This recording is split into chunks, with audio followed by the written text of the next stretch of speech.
Ó.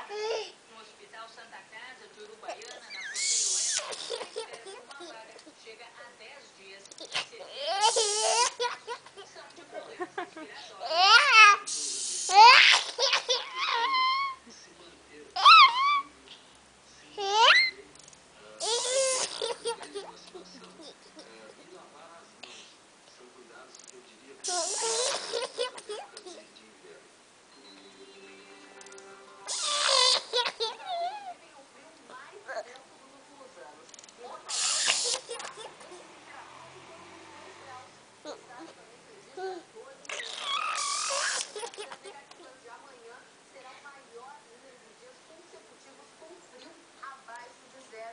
Ó, filho.